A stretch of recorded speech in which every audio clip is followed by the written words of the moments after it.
hosting this. It's her roundtable Zoom meeting, and we are looking forward to learning about leadership with her. And we're going to be recording this for anyone who wants it later. I just wanted to let everyone know. And for anyone who's just popped on, if you can put your contact information in the Zoom group chat. There is a way to save this at the end. If you hit the ellipses down in the bottom right corner, and you can hit save chat right at the top there. So Morgan, you can take it away. Thanks, Brianna. I'm going to go ahead and share my screen. We'll do a test quickly and then we'll get started. I want to thank you guys for being here with me today. I'm excited to be doing Leadershift again.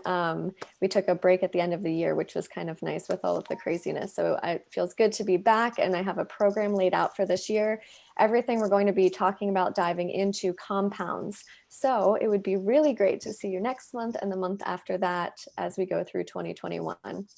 What I do want when I am doing this in person is I love interaction. I don't love just talking to a silent room. So feel free to utilize the chat if you have questions, if you want to give feedback, things like that. I want to be engaged. I don't want you guys to just sit here for the next 45 minutes. So let me go ahead and share my screen and we'll get started.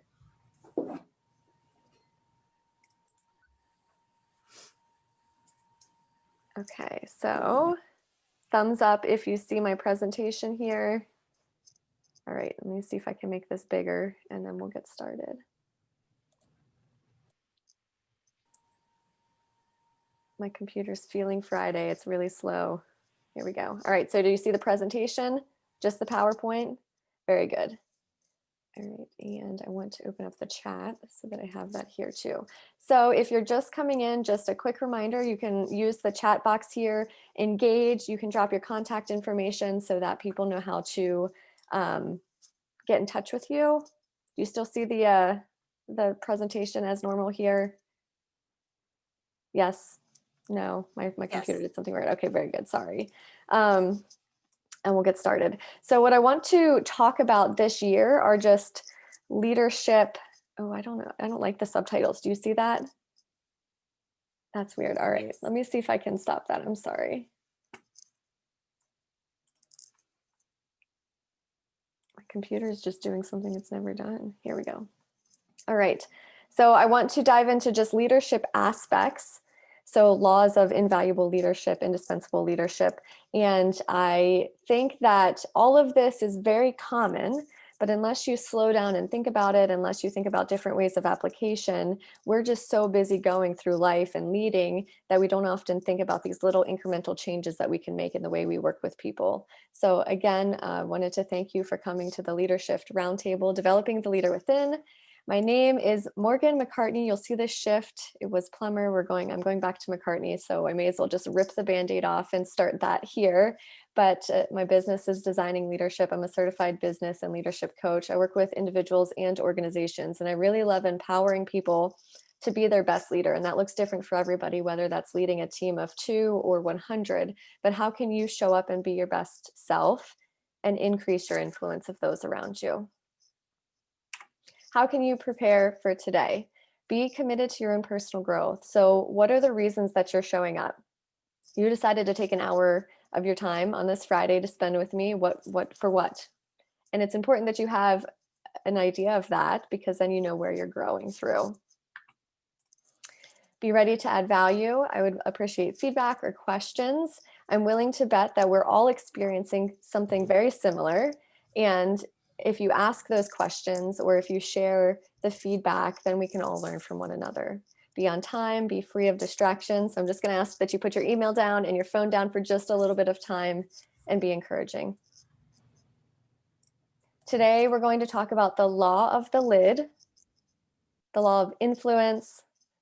What are some leadership myths, character, and charisma? So I wanted to do a quick check-in as we're going into 2021. How do you feel? How are things shifting?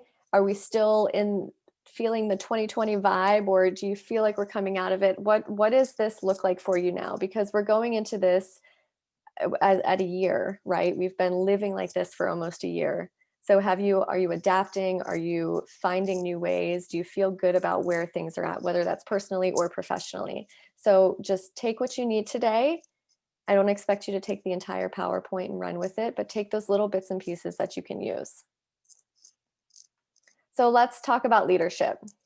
Leadership is leadership, but what does that mean? The principles of leadership are constant. So the things that we talk about today withstand the test of time. These are things that we've all done that have been passed down, that people continue to do, but we're talking about how you can apply them, the things that you can do just a little bit differently. And maybe there's a perception shift, which we're going to talk about from leadership to management. These things withstand the test of time. So laws can be learned, meaning what we talk about this year is everything that you can take and implement. They stand alone, meaning some are easier to understand, but you can learn all of them. Laws carry consequences. So if you can apply these, people will follow. But if you violate them, you'll lose those followers.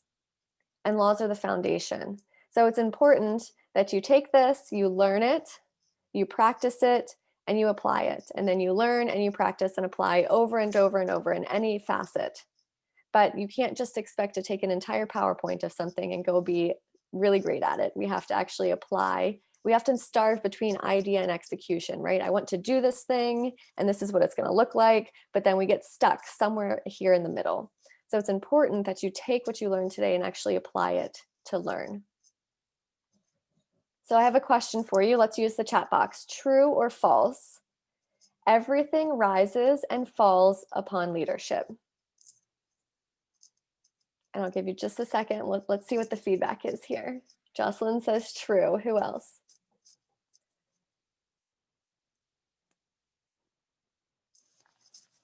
Good. Okay. I think the general consensus is that it's true, right? We can't go where the leader isn't going. Or you could, but it'd be really difficult. Everything rises and falls upon leadership. So look at those around you, and we're going to define what leadership is here. What makes them a leader? What are those qualities? And is it where your organization wants to be? Is it heading in the direction that you want to be going? And if it's not, maybe it's time to have a serious conversation. There's a story John Maxwell tells of a consultant, and he goes into organizations kind of like the things you see on TV where they flip bars and businesses that are not doing well, or even sports teams. And who is the first person to go if a sports team is not doing well? Do you know? The coach. It's the coach, right, Jocelyn? That's the first person because they have the talent on the team. It's not the talent. It's the leadership or the lack thereof. And this consultant goes in without asking any questions, and he just gets rid of the leader. And that's really cutthroat. And I don't know if I agree with that, but that's what he stands on, and that's how he reinvigorates business. So he approaches that as if everything does rise and fall on leadership. So the law of the lid. Leadership ability determines a person's level of effectiveness. So for example, if your leadership rates an 8, your effectiveness can never be greater than a 7. So right now, if your leadership is at a 4, it can never be greater than a 3. And it's not a fair expectation that you're going to be a 10 in every single area of your life. But John Maxwell says to strengthen your strengths. So what would you rate your leadership level?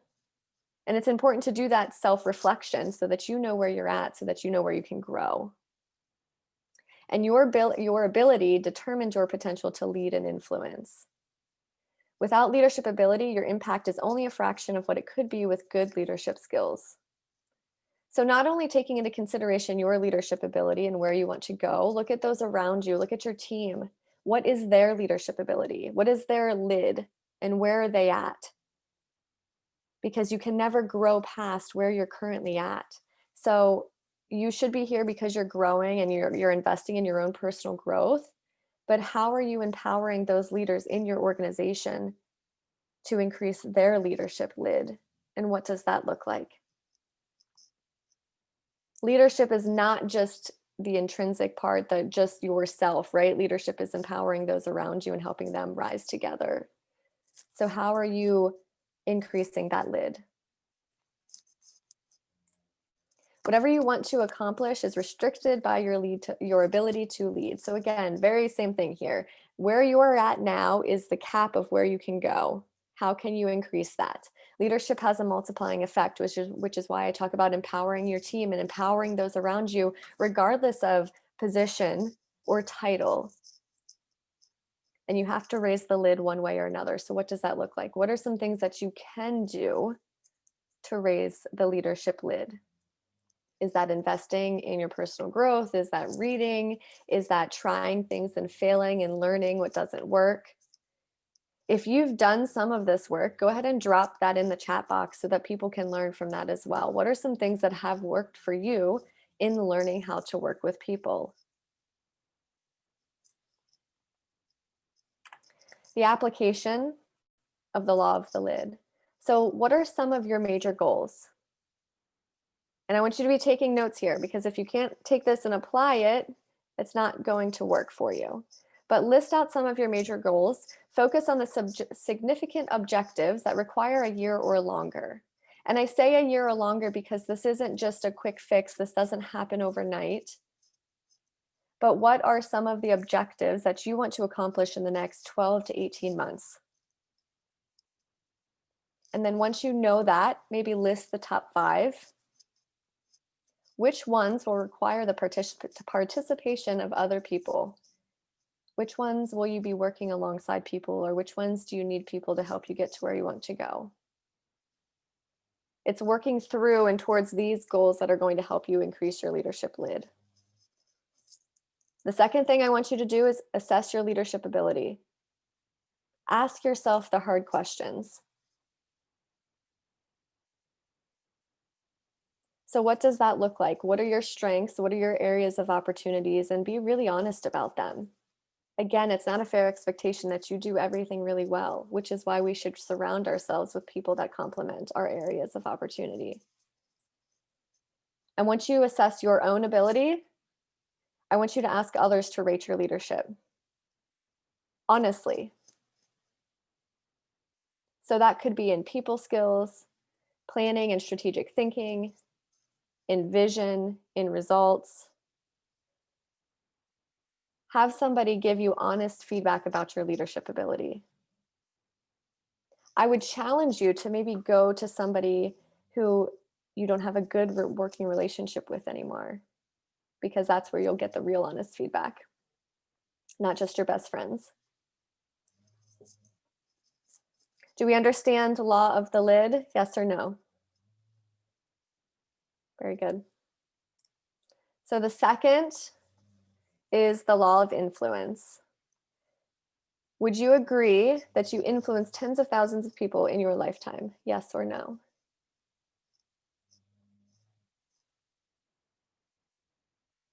You do, it's true. We don't look at our influence the way it really is. You are influencing people every single day, whether you know it or not. And that could be positively or negatively.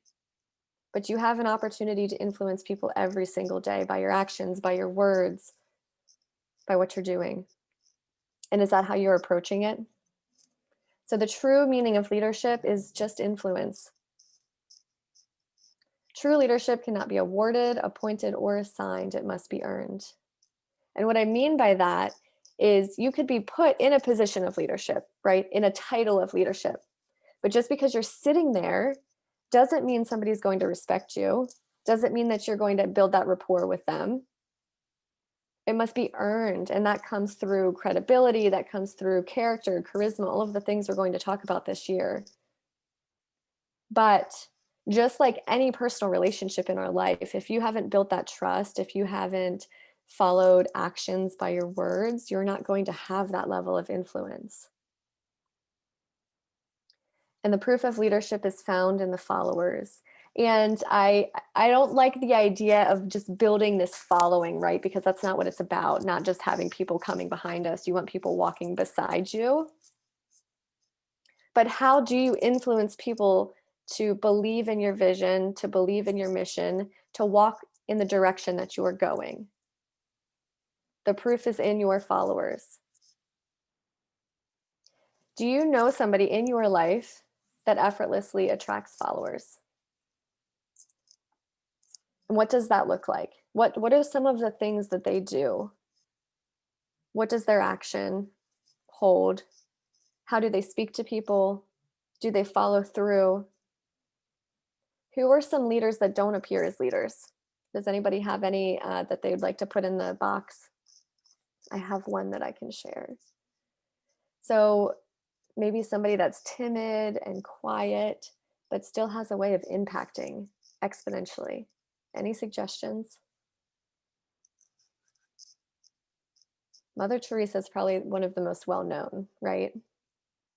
She's this timid lady that's quiet, but through her actions, through her word, she exponentially touched the lives of so many. It's not a leader that we would think about because she's not on this pedestal, right? Doing these grand vocal things. So I want you to think about today, who do you know that effortlessly attracts followers and what do they do? And it might look different for different people, but what are some of those qualities? Are there any qualities there that you can take? As I go through these PowerPoint, I usually touch on this in the beginning, and if you've been with me in the past, you know, I ask a lot of questions because, Brianna, can you mute anybody that needs? Coaching is asking questions. So I'm showing up here and I'm doing this training, right? But I'm a certified coach. That's the capacity that I work with people. So when I'm working with somebody, sit and ask them a lot of questions because you have all of these answers inside of you. And we just have to work that bone or that muscle to pull it out because we're not conditioned to do so. So I want you to take these questions very seriously because that's where the change happens. That's where that transformation is. When you follow through and answer this question yourself, it's much different than me just sitting here and telling you what to do. So take these questions very seriously. Let's talk about some leadership myths. The management myth. Leading and managing are one and the same. We've gone through this cultural shift over the years, right? All of the books used to be just about management. And now you see everybody talking about leadership. So what's the difference? Leadership is influence, whereas management focuses on maintaining systems and processes. So management is results, right? I want you to just get this done. And I don't really care how you feel. Leadership is building that rapport and relationship and helping them get that thing done. Do you see the difference? So how do you approach your management style? How do you approach it within your organization? How are you teaching your leaders and empowering those around you? Is it the management mindset or is it a leadership mindset? What does that look like? Managers can maintain direction, but they can't change it. And I thought that was really powerful, right? Management can keep things status quo. You can just keep producing. But is status quo what you want? Or do you want change and impact and influence? Because that's where leadership comes in. The next myth is the entrepreneur myth. So we believe just because somebody's an entrepreneur that they're a good leader. Entrepreneurs are skilled at seeing opportunity. They see the opportunity and they know how to fill the void. But not all entrepreneurs understand how to influence people. Does that make sense? So we often view somebody as successful and this leader because they're doing things well. But do they know how to duplicate that process or empower somebody to do the same things that they're doing? And that's where the difference lies. The third is the knowledge myth. People who possess knowledge are therefore leaders. Does anybody know anybody that's incredibly smart and brilliant, but they're just not good at working with people? It's not a bad thing, okay? This is not one thing is better than the other. These are just the myths that we carry around, that just because somebody is incredibly knowledgeable or experienced in one thing also means that they're a leader. But neither IQ nor education necessarily equates to leadership, right? Understanding education or knowledge or processes is very different than understanding how to build relationships and uplift people. We're talking about two different scales. The pioneer myth: anyone who is out in front of the crowd is a leader. Again, I think this is very similar to the entrepreneur myth, and that somebody that's out there paving the way automatically makes them a leader. But being a trendsetter is not the same as leading. There are some of the same qualities, right, in seeing the vision and taking the first step and taking those chances, but do you have the relationship capability to empower and lead others, to influence them? And lastly, the position myth. Leadership is based around title and position. So just because they're in a position of leadership, right, whether we say manager or supervisor or director or whatever it might be, that automatically makes them a leader. But does it? Has anybody experienced a leader in a position and they've really struggled? We've all had that before, right? It's the leader that makes the position and not the other way around.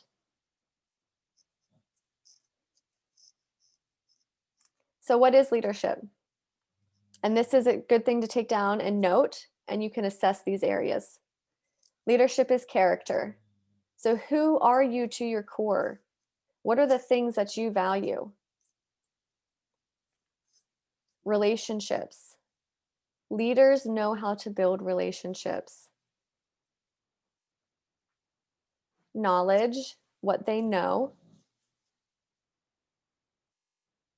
And it doesn't necessarily have to be just specifically job related. What do they know in how to build those relationships with people, to read people, to understand people? Intuition is what you feel. So I think sometimes as a leader, you have to understand how to read people. Chris Hogan did a speech with the John Maxwell team, Live to Lead, last year. And he talks about a story, or maybe not last year, 2019, because last year wasn't even a thing, right? 2 years ago almost.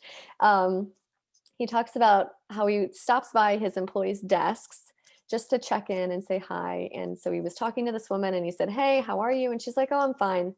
And something felt off. He was using his intuition and he's like, "No, what's really wrong?" So he pulled up a chair and he sat down with her and he started having a conversation, and he found out that her mother was really sick, but she was scared to take off time to go home. And he's like, "What are you doing? I want you to get on a plane right now and go home and be with your mom." But if he hadn't slowed down and used his intuition and asked her more questions, he would have never known that.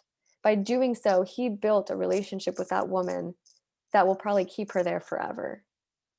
So are you using your intuition and leading with people? Are you really listening to them? Or are you just asking for the sake of asking? What's your experience? Where have you been? What are your past successes? What have you done? And what's your ability? What can you do? So again, I would encourage you to write down these 7 things and rate each area. And then you can use some of this criteria too when you go to ask others to assess your leadership ability.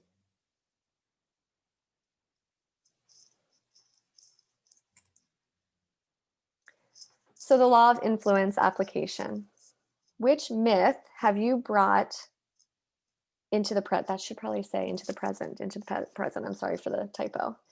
But go ahead and drop it in the chat box. Did any of those myths speak out to you? The entrepreneur, the position, the knowledge myth, any of those that maybe you're still carrying around today? I would say the position one is probably the most common, right? Because we look at somebody and their title and think that they're automatically a leader.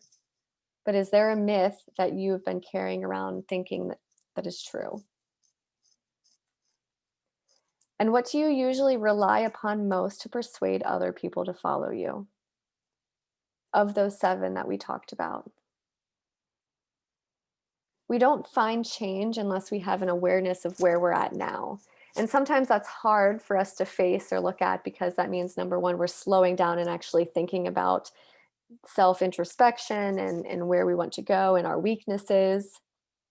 but you don't know how to change or how to get better unless you know where you're at right now. So do that personal inventory. What is it that you rely upon most to persuade people to follow you? And then find an organization to volunteer in.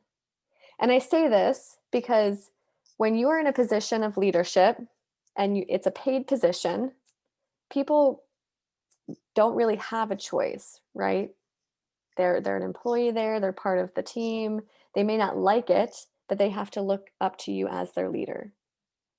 If you go to an organization to volunteer, you're not getting paid. You're showing up with your character and your time and your integrity. And that's where leadership comes out, because people get to choose to follow you because of your influence, not because they're paid to follow you. Does that make sense? So I would encourage you to find an organization to volunteer in, something that you're passionate about, and you get to practice real life leadership skills. All right, let's dive into character here. So an indispensable quality is character. Are you willing to risk success to uphold your integrity? Bill Lear is the creator of the Learjet. It's this little plane.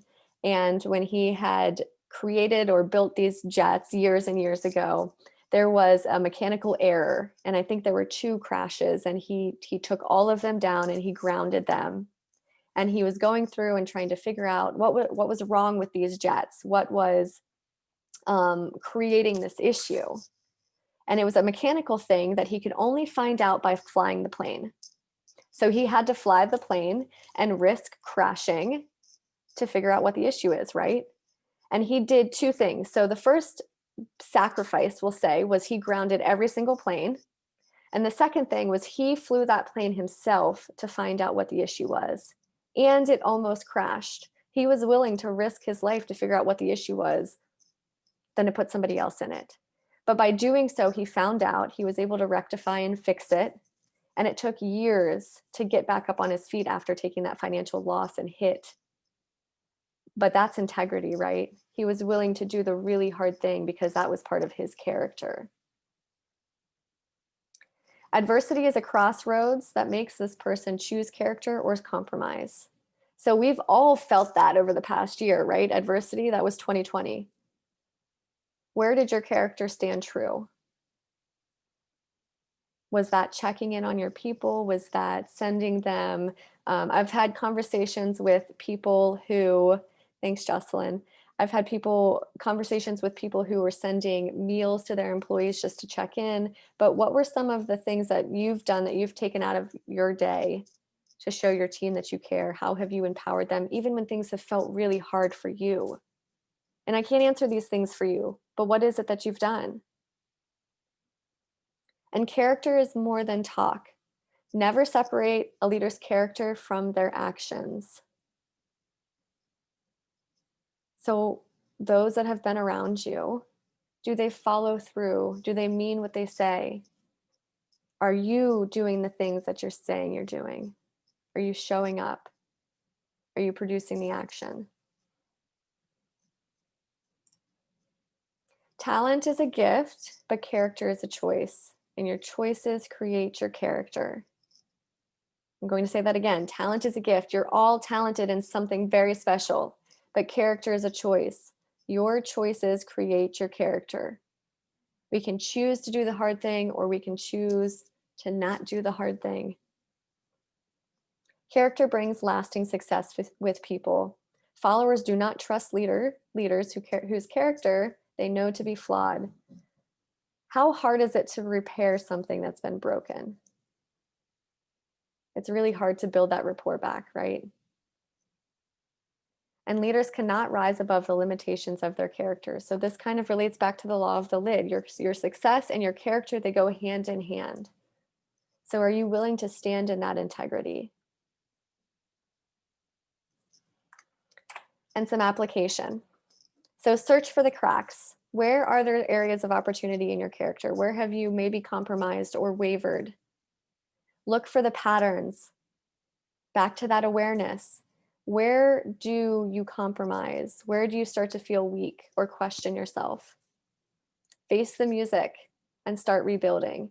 So have these honest conversations with yourself after you do this personal inventory of where you lie on the scale. And after character, we talk about charisma. So charisma is the ability to draw people to you. Very much like influence, who do you know that has a really beautiful charisma? Who do you know that effortlessly attracts people? Love life. People enjoy leaders who love life. And that sounds really simple, right? But are you more willing to walk up to somebody that is smiling and happy, or somebody that is got their head down and that isn't even going to look at you when you walk in the door? What is your charisma? Your presentation, the way you show up, the way you feel about things makes a difference, right? If you're walking around and it's doom and gloom, why would somebody follow you? Or are you excited about life, and are you excited about opportunities, and are you looking for the light even when things feel hard? That's what attracts people. And put a 10 on everybody's head. Expect the best of people. I want you to see the good. Are you expecting the best from people? And become a hope dealer. So if this last year has taught you anything, we've had an opportunity to instill hope and possibility, even when things seem really, really impossible, right? We're all working in really different circumstances. Everything that we once knew has changed. So how are you empowering people to find hope when it feels really hopeless right now? That could be an organizational change, that could be a position change, it could be through this pandemic that we're still feeling and experiencing. How are you instilling hope in your organization and in your team? What would that look like for you? What would you want somebody to do for you? Next is sharing yourself. So give of yourself through wisdom, through experiences, through time, through resources. Sometimes we go through and we're working and we're not going to just share this piece of information because that's the little like thing I have left that nobody else has. That's what makes me valuable, right? What if we changed our perception and just started giving freely, because it not only makes ourselves better, it makes everybody else better. So give more of yourself. All of these things: wisdom, time, experiences, resources, space. And then more of this introspection. Rate yourself on pride, insecurity, your moodiness, perfectionism, cynicism. Have a real honest conversation on all of these things: the moodiness, the perfectionism, the cynicism, all of it. And I'm not asking you to be perfect. We're all going to have hard days. But what can you do just a little bit better? There's a book by Marshall Goldsmith, What Got You Here Won't Get You There. And there was one thing that stuck out with me. You've done these things, right, that get you to this level here. But what got you here is not going to get you there. And the one thing he said was, how often do you walk into somebody's office or you have a conversation and you walk in and they sigh? Does that make you want to have an open conversation with somebody, or is that defeating as soon as you walk in the door? And it's not something that I don't think I've done, but it made me really cognizant even when my kids talk to me, right? I don't want to just sigh every time my kids come up to me and ask for something. What are those little nuances that you probably don't even notice that are shifting the perspective of those around you? And it could be sighing when somebody walks in your doorway. And the application for charisma. So change your focus. Observe your interaction and notice how much of it is focused on yourself. So that's that next conversation that you have today. Be mindful of how often you're focusing on that person versus how much you're turning the conversation around on yourself. What does that look like? There's a time and place for both, but if you're consistently turning every conversation around on you, it's going to be really hard for others to feel empowered and respected and recognized. Play the first impression game. Next time you meet someone new, try to make a good first impression. And what I mean by that is Consciously remember their name. Consciously remember something specific that they told you. Slow down and just be there with that person instead of thinking about the next 10 steps ahead of you and where you have to go in that to-do list that's never ending. And then share yourself. Make it a long-term goal to share your resources with others. What is something that you can do to empower somebody around you? And maybe it's not specifically job related. What is something that you're really good at that you can empower somebody else in? Only you can answer these things for yourself, but you have to slow down and have that introspection to know where you're at and to know how you can give back. The higher you want to climb, the more you need leadership. The greater impact you want to make, the greater influence your influence needs to be. So for you to have an understanding of where you want to go, you need to know where you're at today. You need to know where your organization sits, where the needs lie, so that you can increase the influence of those around you to help you get to where you want to go. So I would love to hear any feedback, maybe your biggest takeaway from today. Super simple content, but if these little changes just make a big shift in your leadership and your organization. And then we have time for questions if anybody has any questions. Hey, Morgan.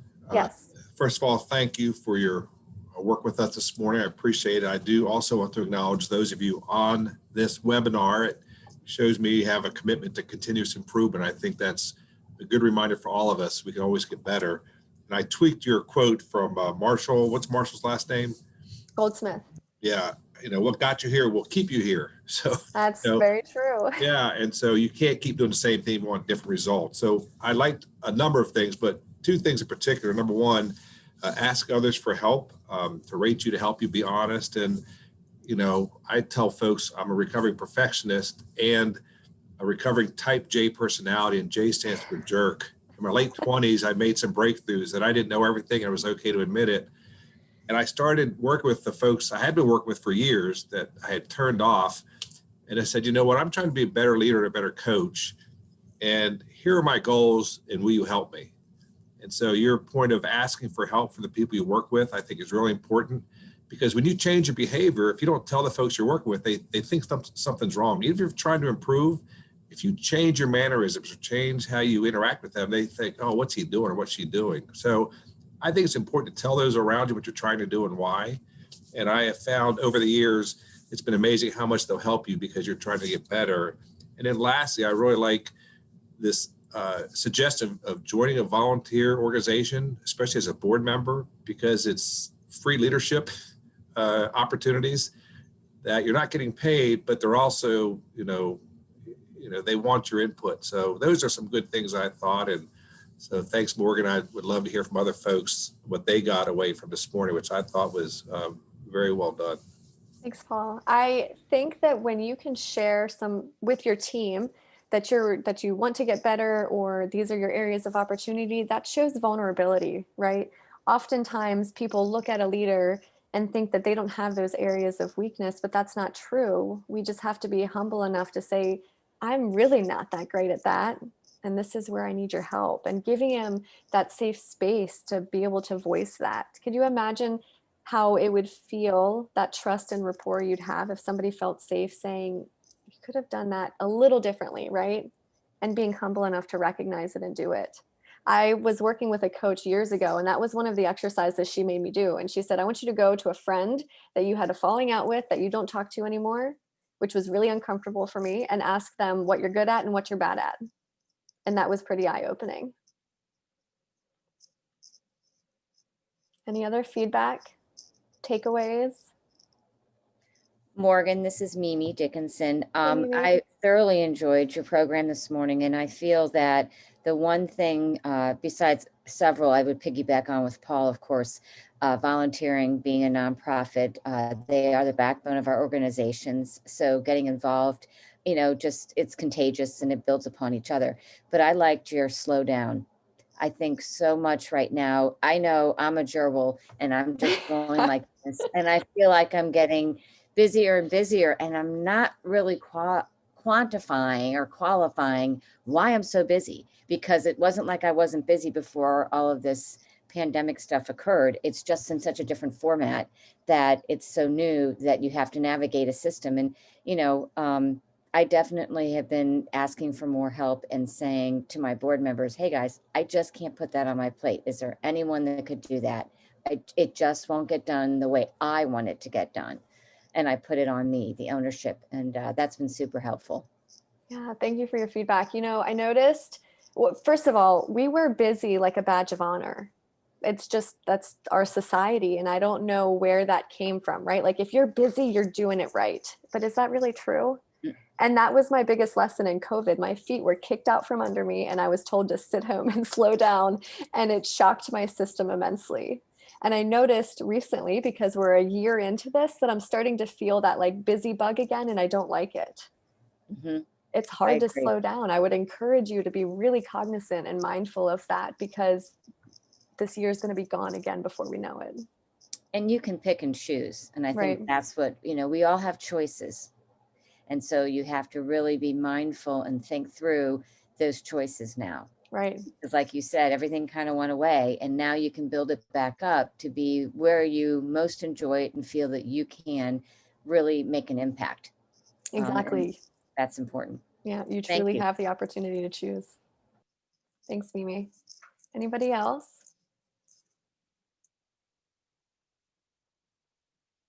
All right, guys, thank you so much. It felt really good to be back today, speaking and sharing the content, and I'm really excited for what's to come this year.